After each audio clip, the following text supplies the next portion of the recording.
Assalamualaikum warahmatullahi wabarakatuh. Legenda Kota Semarang. Pada zaman dahulu ada seorang pangeran yang bernama Raden Mandepandan dari Kerajaan Demak. Raden Mandepandan juga dikenal sebagai seorang ahli agama Islam atau ulama yang disegani oleh berbagai kalangan masyarakat. Raden Mandepandan mempunyai putra bernama Raden Pandanarang. Raden Pandanarang adalah anak yang baik, ramah, sopan santun, dan menghormati kedua orang tuanya. Suatu ketika, Raden Pandanarang dan beberapa pengiring kerajaan diajak oleh Raden Mandepandan pergi dari wilayah Kesultanan Demak.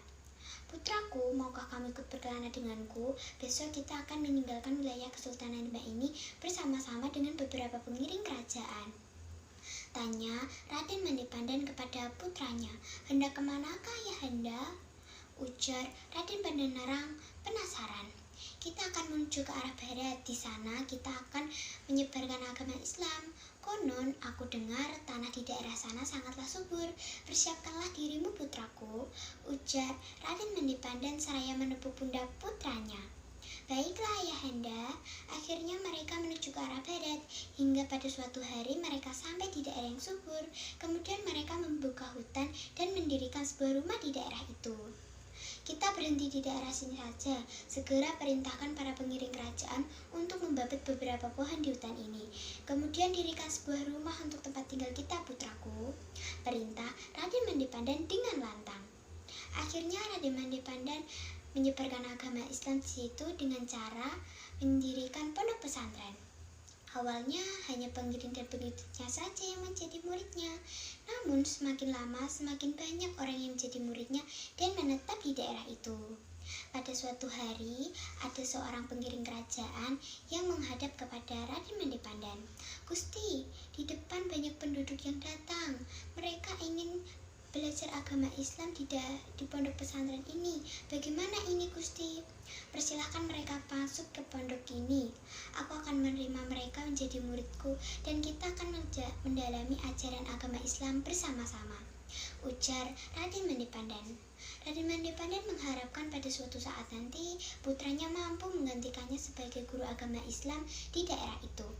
Raden Mandepandan berwasiat kepada putranya, Raden Pandanarang.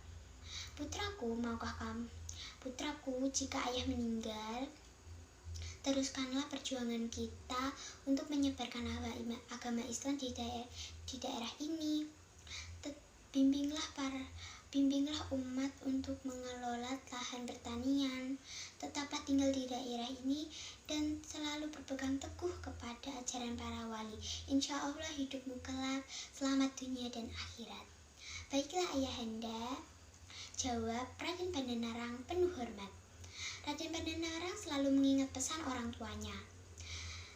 Setelah Raden Mandepandan meninggal dunia, Raden Pandanarang terus meneruskan mengajar agama Islam kepada masyarakat dan mengelola daerah itu dengan sebaik-baiknya.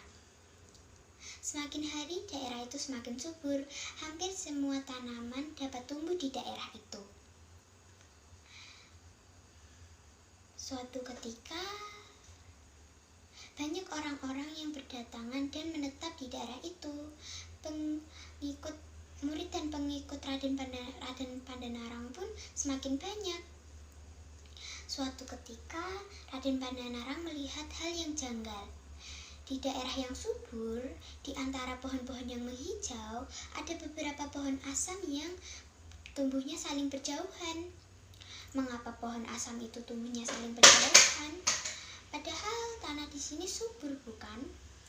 tanya Raden Pandanarang. Iya, Raden," jawab beberapa orang pengikut. Ini hal yang tidak lazim terjadi.